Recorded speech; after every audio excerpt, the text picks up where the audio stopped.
Hey guys, it's the VC Andrews Critiquer. If you're wondering why I've lost weight, it's because I've cut back on my food budget to help raise enough money for my poor sick grandmother's operation. But anything you guys have to offer regarding food gift cards would be appreciated, like maybe McDonald's or Whataburger or maybe a few steak cards. You're not falling for it, are you? Okay, no, the real reason I've lost weight is because I've simply been making healthier eating choices. But scams are still prevalent today, guys, some painfully obvious. This is Mitch McConnell. I'm calling with the US government regarding a grant application that you have been approved for. Oh, you telling a big one, honey. I'm a police officer, so don't call me again. No, darling, let me tell you about. But others are a bit more sneaky, like the phishing email scam, where a scammer poses as your family member or friend. And it's really bad today and needs to be stopped. But regardless of how scammers are in real life, in media, they're pretty entertaining. And today I'll be doing an oldest versus median versus newest of a story regarding possibly the most famous scammers in all of movie history. Well, after them, obviously. And him. And them. This is Dirty Rotten Scoundrels. It's the story of two con artists, one an experienced upper-class veteran who's been targeting the French Riviera's wealthiest members of the opposite sex for years and has made a fortune off of it, and the other is a younger rookie who's just recently entered the con business but has been scoring a lot of free meals from inventive sob stories. By the way, I'm calling them veteran and rookie because the ones in the hustle have different names than in the first two movies, being of the opposite gender. We'll get into that a bit later, though. Anyway, the two meet on a train, and the veteran, fearing the poacher shooting at mere rabbits will drive the big game away, decides the rookie's gotta go. So they try getting them arrested with the threat of capital punishment to get them to leave. It doesn't work out. So they try taking the rookie in as an apprentice. It works for a bit, but the wait for their share of the profits is too long for the rookie, so the two rogues eventually place a bet. The first one of them who can con a wealthy young individual out of a bunch of money is the one who can have the French Riviera all to themselves. The rookie plays a sympathy card, pretending to have a disability that only the highly expensive, non-existent Dr. Schaufhausen can treat, but when the veteran gets wind of this, they visit the two as Dr. Schaufhausen, insisting the sucker pay them the medical bill instead of giving the money to the rookie because, something about making them feel helpless if they give them the money, which could hamper their recovery. Yeah, I don't really get it either. And as you can imagine, proceed to torture the rookie with their treatment. Will the veteran beat the rookie? Will the rookie beat the veteran? Or will they both be beat? Dun dun dun. But despite having largely the same story, all three versions have different titles. The first was called Bedtime Story. I said Bedtime Story, not Stories. Released in 1964 and starred David Niven as the veteran and Marlon Brando as the rookie. The second, and by far the most acclaimed version, was released in 1988 from director Frank Oz called Dirty Rotten Scoundrels, and starred Michael Caine as the veteran and Steve Martin as the rookie. The most recent version was released in 2019 entitled The Hustle, which was notable for actually switching the genders of most of the characters, and thus Anne Hathaway played the veteran and Rebel Wilson played the rookie. And like said before, Dirty Rotten Scoundrels, or the media in this case, is by far the best known and most acclaimed version of the story. And before you ask, yes, it is going to be the winner. Bedtime Story and The Hustle got somewhat less awesome reviews and pretty much came and went in the public's eyes. But that's a shame because all three of these movies are pretty entertaining. Yes, Dirty Rotten Scoundrels is the best version and the winner, but as you know, I am not biased and was able to find one round for the oldest and newest to win as well. So despite the outcome being revealed at the very start, let's get right into it. This is oldest versus median versus newest, Bedtime Story versus Dirty Rotten Scoundrels versus The Hustle.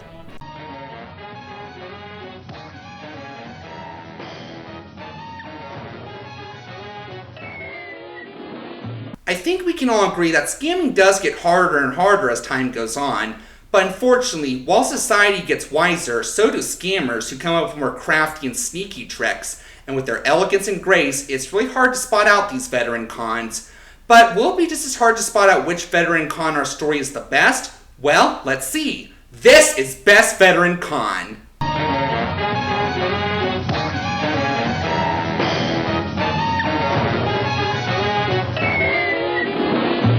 The veteran Con is called Lawrence Jameson in Bedtime Story and Dirty Rotten Scoundrels, and like said before, is played respectively by David Niven and Michael Caine.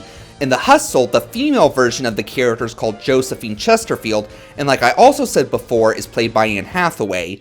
Speaking of which, let's examine her portrayal first.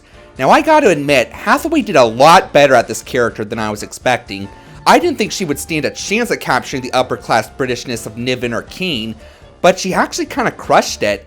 Okay, maybe not with the British accent, that was not much better than in The Witches, but definitely the British persona. It comes down to one universal truth. No man will ever believe a woman is smarter than he is. We will always be underestimated, and that is what we use. It's funny how Caine plays this character in one of the versions as well, because I could totally see Caine's Alfred hooking up with Hathaway's Josephine, and on top of that, Hathaway does have a lot of charm, especially when she's playing Dr. Schaufhausen. Oh, she can't believe it. Believe it, Fräulein. I am here to help you, dear girl. A warning. My methods are unorthodox. You understand? Yes. Hey, you gotta admit, her German accent sounds much more authentic than in The Witches. But with the nice thing said, I do have two major problems with her portrayal. One, the veteran Con is supposed to be, well, a veteran, by which I mean more experienced and older, and where Niven and Caine were both in their mid-50s when they played the character, Anne Hathaway was only 36, and for the record 2 years younger than Rebel Wilson, who plays the rookie. That's a little counterintuitive, isn't it? I don't know, maybe with some makeup or effects, they could have made her look more aged than Rebel. Nah, Hathaway was still young and gorgeous, even when she played a centuries-old hag. Point of fact, I feel an older actress should have been cast. But age is one thing, here's my bigger problem. The Hustle seems to remove all the redeeming qualities the character had. What do I mean? Well, while Niven and Caine were still con artists, they did still have consciences. They made sure that they would only target super wealthy women who wouldn't even miss the money they conned out of them, and on top of that, they did give some of the money to help others. Not charity, but they did help with contributions to art museums and aspiring musicians. Hey, at least it's helping others. Anne Hathaway has none of that. She targets anyone who can make her a profit and keeps all the profits for herself. Plus, later in the movie, we learn that their sucker isn't actually rich after all. I'll explain the misunderstanding for that when we get to their round, and was selling a lot of their stuff to help pay for the treatment. In Bedtime Story and Dirty Rotten Scoundrels, it's the veteran who learns this and insists on changing the bet to whoever the sucker sleeps with first. In The Hustle, it's the rookie, who for the record showed no signs of conscience up to now. Plus, when Wilson tells Hathaway that their sucker isn't actually rich, she's pretty much like, I don't give a shit, we're not good people. So yeah, sorry Hathaway, but you're out. Okay, so now we're down to David Niven and Michael Caine. From what I've mentioned, it seems like they both crushed the character. They were both perfect upper-class Brits, they both were the appropriate age of the character, and they both had the character's moral standards. But there is one major problem I have with David Niven's portrayal. He's honestly not that funny. I've seen Niven be entertaining in other movies like Around the World in 80 Days, and he's got a couple of decent lines here and there. Alright, you can't talk on my level, I'll come down to yours. The only emotion you stir in that girl is pity. You are confusing that with sex. But for the most part, he was such a crashing bore. Most of his dialogue is dull, and his performance is pretty subdued. Hell, unlike Caine or Hathaway, he doesn't even bother doing the German accent when playing the German Dr. Schaufhausen. How about that? No, sir, nothing. Any feeling there? I know less is more, but this is ridiculous. Michael Caine is a very fun and charismatic actor, and this role is no exception. Hell, this may be one of his most fun performances ever, and like Hathaway, especially when he's playing Dr. Schaufhausen. How about this?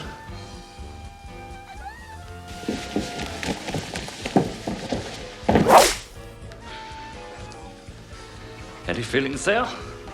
This case intrigues me, Janet. You can really see how much he's enjoying torturing the rookie with his treatment.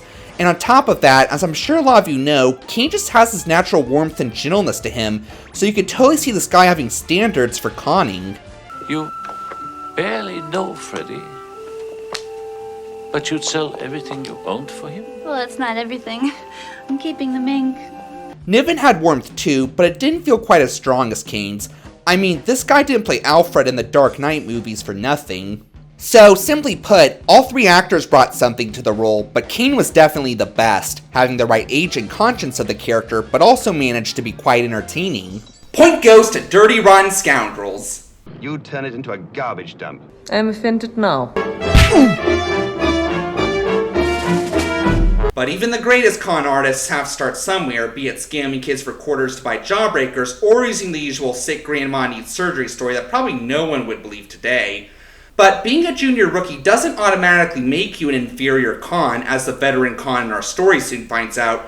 But which of the three rookie cons is the best? Well, let's find out with Best Rookie Con.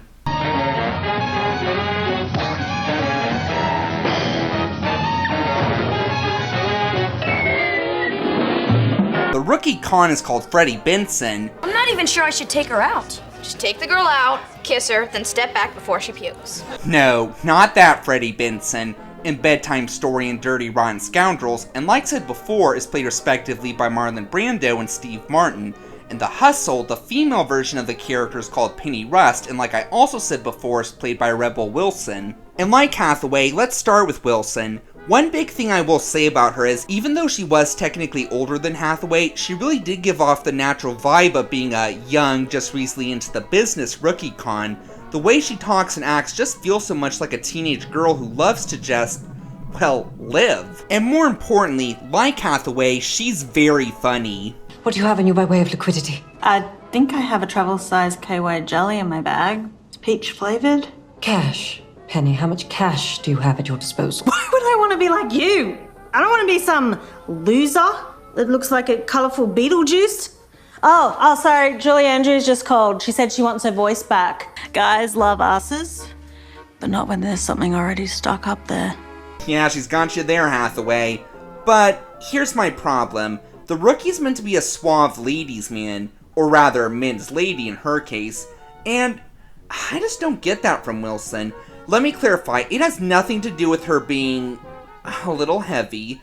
Bigger people can be suave and appealing too, and for the record, she has lost a lot of weight since this movie, but I just didn't feel the natural suaveness I feel the character needed. I mean, I guess she charms her victims with her adorkability, kind of like Broderick's Harold Hill, but I ultimately think the suave and charming component works better. Also, why the hell did they drop the components of the character pretending to be a soldier? That's a large part of why so many people fell for their tricks. Soldiers are among the most respected people in America, and it might have compensated for her lack of suaveness. Plus, it's also kind of sexist, don't you think? And like said before, her being the one to not want to cheat the sucker after finding out he's not actually rich feels a little forced, seeing how this is the first time we've seen her develop any sort of conscience. So again, sorry Rebel, but no dice for you. Now down to Marlon Brando and Steve Martin. Like Rebel, both are very entertaining actors. Hell, Steve Martin was kind of to the 80s and 90s what Will Ferrell is to the 2000s. I didn't steal any money from her, she gave it to me! But she filed this complaint against you, monsieur. She caught me with another woman, come on, you're French, you understand that? And they are both pretty suave and debonairish, so you could see why ladies would fall for them. But there is a problem I have with Steve Martin's portrayal. As I'm sure a lot of you know, Martin started looking old long before most people do. Hell, his hair turned white when he was just in his 30s. Poor guy. So while this did help him pass as a believable middle-aged man and father of the bride, he doesn't look at all like a young, just-in-the-game rookie. But to be fair, I also just didn't feel that natural vibe from him. Not really sure why, I just didn't feel Steve Martin as a natural newcomer to the field. Marlon Brando, on the other hand, was absolutely perfect in the role. Even though he was only 3 years younger than Martin when he did the part, Brando actually did feel very naturally like a young junior rookie just entering the con field. You know, flamboyant, eager to start living, etc., just like Rebel Wilson. And I just felt he was a little more suave and charming than Steve Martin. Let's play some clips to show you what I mean. Illegal crap games, smuggling girls in, black market and cigarettes. Well, I'll see every man responsible for those violations in here on the carpet. Here I am, sir. You're crude. Well, so is oil till you refine it into high-octane gasoline. Up my octane, Big Daddy. And if I say no? You want to try? You can really see why so many women have fallen for this guy's trap. Plus, something else you may have picked up from those clips I showed is Brando seems to have a trait that Martin and Wilson don't. namely this natural sleazy smugness that really works for him as the less moral con of the two. And on top of that, he's a bit more developed than the other two. Where Martin was always only pretending to be a soldier, Brando actually used to be a drafted soldier before blackmailing the general into discharging him, in a pretty epic manner no less. Now I have to admit, his exposition does drag on a wee bit too long. And wee bit is me being polite. But we'll get more into that in the best story round. But it does make him somewhat more believable when he's pretending to be a soldier, since he actually used to have experience in the field. Although I will say, Steve Martin is much better as the veteran's mentally challenged sibling Rubric scam, or schizophrenic Lord of the Rings peasant girl Hortensia scam in the newest, probably because making fun of special people wouldn't slide too well in today's politically correct culture. All three versions are hilarious, but Steve Martin is definitely the best. What did we do when Uncle Ted was here? No, Ruprecht. Ruprecht, no. Lawrence, this is the happiest day of my life! I think my testicles are dropping! And again, all three rookies were hilarious, but Wilson just didn't have the natural opposite sex slurring suaveness, and Martin didn't have the natural young, just in the field rookiness. Marlon Brando had both, and with more backstory and a natural sleaziness to him, he definitely made the best, less moral rookie con. Point goes to Bedtime Story. What about me? What do I get? Ah, come on, that's just cruel. Luck be a lady with me.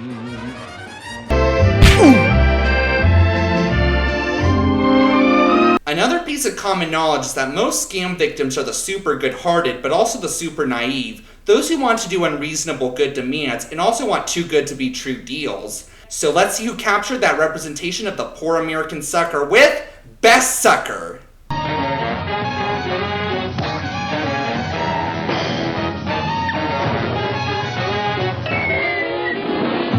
The sucker's called Janet Colgate in Bedtime Story and Dirty Rotten Scoundrels, played by Shirley Jones and Glenn Headley. In The Hustle, the male version of the sucker is called Thomas. Hey guys, what's up? It's me, Thomas. Tonight? No, wrong Thomas.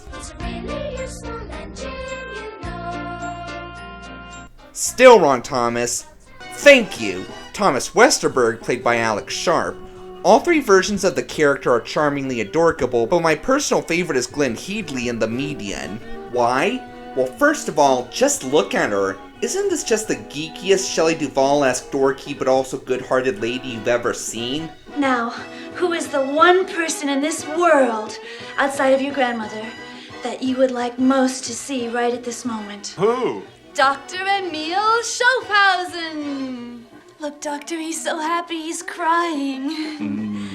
And do you know what else? I'm beginning to think that he could walk. That he pretended this whole thing just to get to me and my money. My point is, this is exactly the kind of lady con artists would target. She makes Josh Peck look like Drake Bell. Bad example, but you get my point. Shirley Jones and Alex Sharp both gave good geek performances as well, but I guess they just didn't feel as naturally geeky as Glenn Headley did. Can you really believe that this is happening? Dr. Schaffhausen, money alone really can't pay you for what you're doing. I looked you up online, I couldn't find a photo, and I don't know, I didn't think you would be a woman. I'm offended now. I'm sorry. I'm so sorry, but please don't punish Penny for my sexism. See what I mean? Jones and Sharp both feel like they're cast members of Glee, which I guess is fitting for Jones since she played Marion Perot in The Music Man, which I did a previous comparison for with Murray Reactions. Basically what I mean is, they're both pretty faces for lack of a better word, so their dorky performances feel a bit more like just that, performances. Again, good ones, but not as authentic. But more importantly, Headley also seemed to love the rookie the most of the three. The way she describes and interacts with him makes it completely believable that she'd give up most of her possessions and money for him. Knowing I helped a man like Freddie be able to live his life again is worth more to me than the car or the furniture or all the jewelry. I really couldn't ask for a better price than that. Speaking of which, let's talk about the only major difference in their writing. Well, actually not quite, but more on that later, the misunderstanding. In Bedtime Story and Dirty Rotten Scoundrels, Janet had won a contest from a soap company and thus won a bunch of dough, an all-expense-paid trip to the French Riviera, and a bunch of other fancy shit. So when she arrived, the veteran and rookie mistook her for the super-wealthy American soap queen. In The Hustle, Thomas was assumed to be rich because he created a popular app called U-Burns, which sends trolling text messages to your friends that disappear after 10 seconds. Why would anyone want that? Why would anyone want Christmas either? But it turned out a software company bought him out for $1 million, and now he only has $400,000 left, $100,000 short of the Schaffhausen fee. I can't really say which backstory is better since they're both pretty selfless sacrifices, although I do wonder, why exactly did Thomas blow $600,000 so fast? And that's really all I think I should say about this character for now. Yeah, let's just say there's a bit more to this character than meets the eye, at least in some versions, and that's a big part of why the median wins this one. But I want to save that for the best story round, and that's really all the other things I can think of regarding this character. But even with what I will reveal for now, Glenn Headley still was the best sucker, since she felt the most naturally geeky and good-hearted, like most scammer victims are, and had the strongest feelings for Freddy of the three. Doesn't she? Point goes to Dirty Rotten Scoundrels. How terrible. Yeah, but it's fine, because I have a lot of good ideas, and hoodies are cheap. Like I said in my Music Man review, even the best con artists need support from others to pull off their scams, and the support of suckers to help give them money. And both our cons do indeed have this, but let's see who was more supportive with Best Supporting Cast.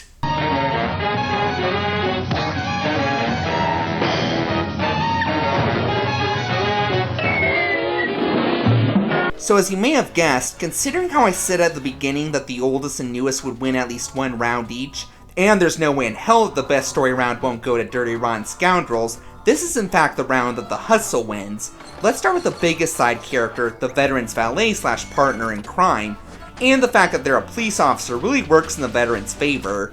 But anyway, I like the newest one best, played by Ingrid Oliver, simply because she seemed to have the strongest connection with the veteran.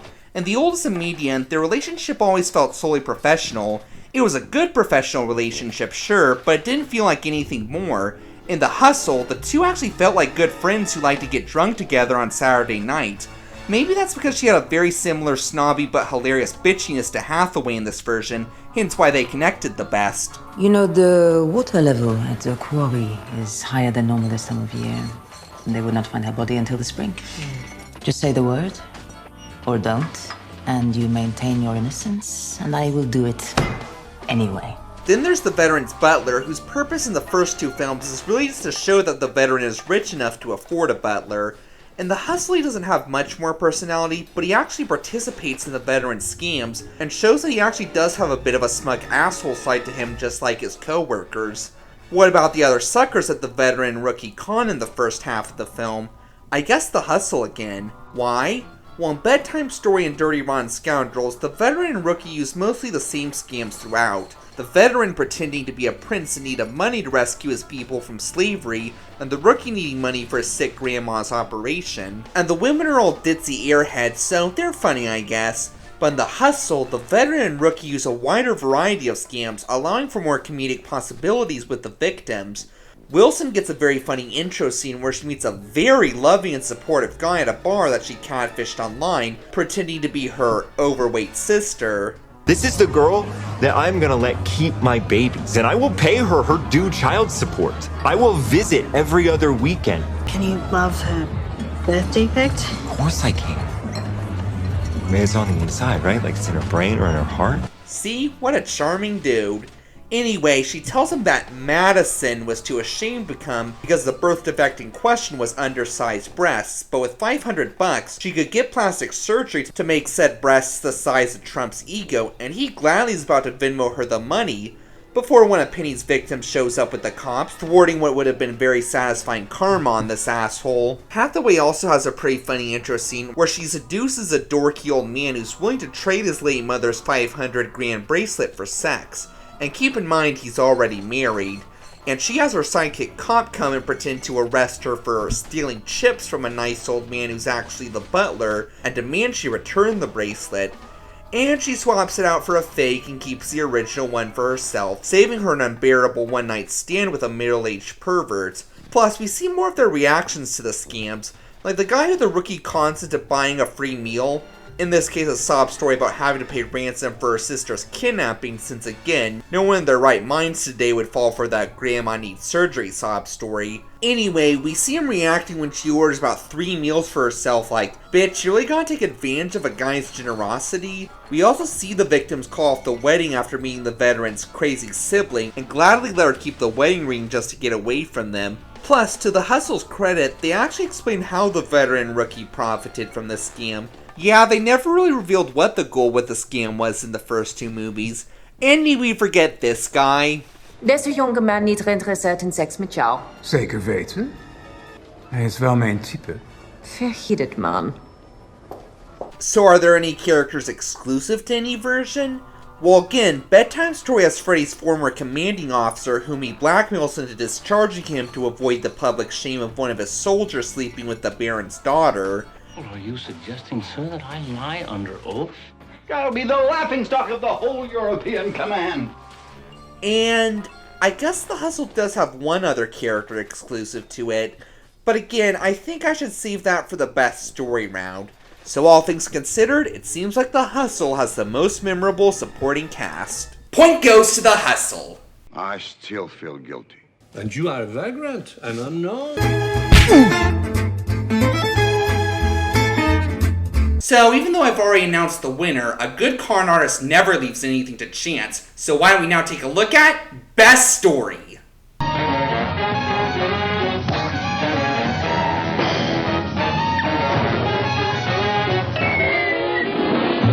So as I'm sure you can tell, all 3 versions have very similar stories. Well, save for the ending, but we'll get to that in a bit. So what makes Dirty Rotten Scoundrels the best in my opinion, and that of 99% of moviegoers? Well, having a great director like Frank Oz helps. I mean, that dude has brought us some classics, and a few duds, but anyway, this really helped the moments in the story feel stronger on the whole, like how the veterans torturing the rookie as Dr. Schaufhausen, or the veterans admiring how Janet is willing to sell everything she owns for someone she just met, etc. The other 2 movies were good and funny too for the most part, but I got some problems with them. Like, Bedtime Story didn't have the greatest pacing, where in Dirty Rotten Scoundrels and The Hustle we only spend about 7 to 10 minutes with both cons' exposition. Bedtime Story spends over frickin' 23 minutes. Again, I like the rookie's backstory of being booted from the military for hitting on girls, but it just goes on way longer than it needed to. There's even this bit about 2 other soldiers betting on whether Freddy will actually have his way with one of the girls. Again, funny, but it kind of feels like a movie of its own. And it's also a bit hastily paced in some areas, like the torture scene of the rookie and the scene where the veteran learns their sucker isn't actually rich. Didn't leave the same impact as Scoundrels did on me with these scenes. The Hustle's better paced, but like said before, it made some questionable character choices. Again, I was really unhappy that the film chose to completely drop the redeeming qualities of the veteran, and then decide to just hastily give them to the rookie in the 3rd act. Again, not a bad idea, and it might have made for kind of a role reversal remake as well as a gender one, but it comes completely out of nowhere, like they decided to just force it in as an afterthought. There's even a bit where Penny reveals that she also has some standards for conning. She catfishes a dude, and if they can't look past her mild extra weight and just enjoy her personality, that's when she decides to rob them blind.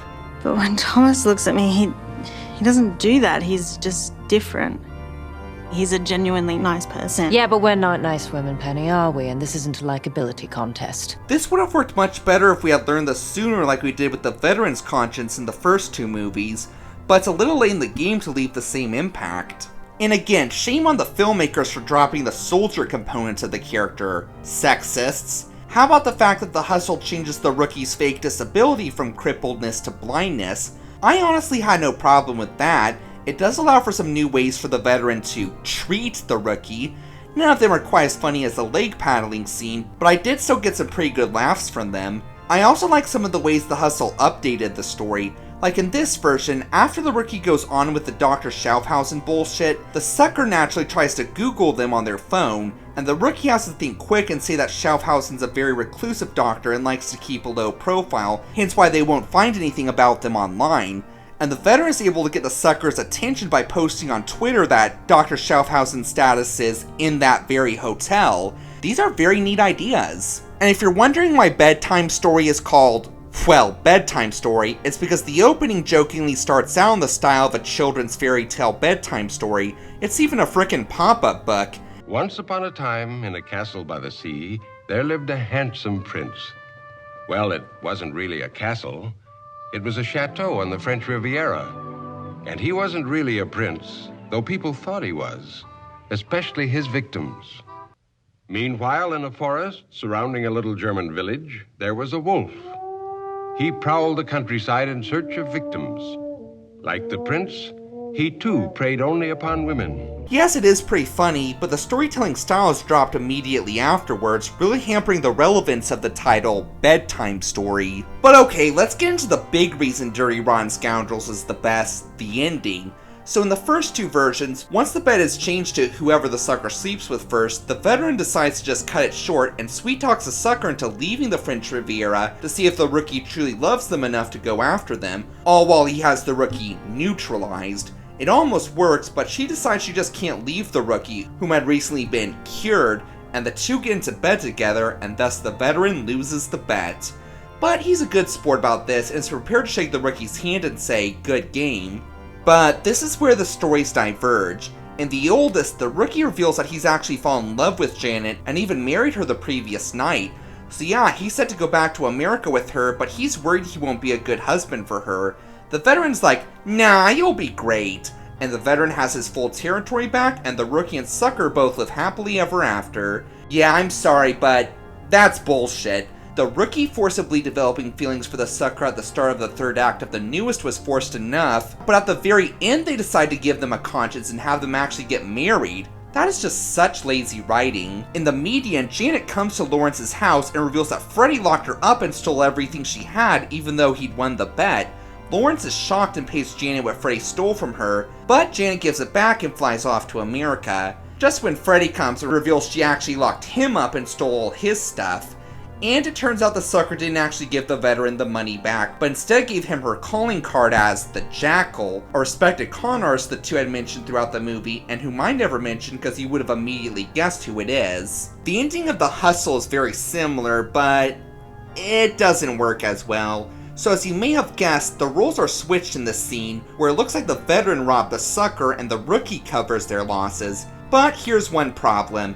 In this version, the veteran allegedly just charged him the Schaffhausen fee, even though the two had agreed to change the bets, and yeah, that does kind of seem like something Hathaway would do. Steve Martin was a selfish egomaniac, sure, but he never seemed like he'd do something as low as rob a poor girl of everything she had, but still charging him the doctor's fee anyway?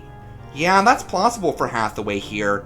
And in this version, the respected con the two had been mentioning, here called Medusa, and there's even a running joke where the rookie thinks the veteran is said con, turns out to actually be his Nana, who he'd also mentioned throughout the movie, and he's actually her apprentice. You're Thomas's Nana. Oh, you no! Oh, Christ, Penny! While I do admire that they probably did this to hamper the sexism of a guy getting the best of two women, it's still not as epic. What made the ending of Dirty Rotten Scoundrels so awesome was it was just so feminist and a big middle finger to the two sexist cons who always assumed their hero was a man as opposed to the allegedly good-natured, naive lady that they were conning.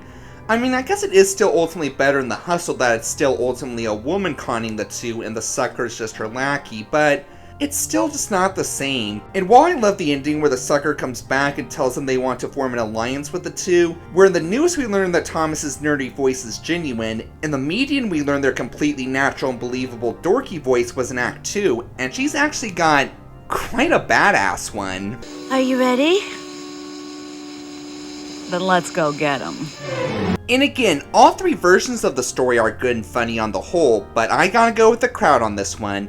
Dirty Rotten Scoundrels has the best pacing, the best consistency, the best emotion, and best of all, the best ending, leaving us craving for even more dirty, rotten humor. Point goes to Dirty Rotten Scoundrels, the best tale of the two most hilarious scammers. But a man must learn to live with his misery. Are you kidding me?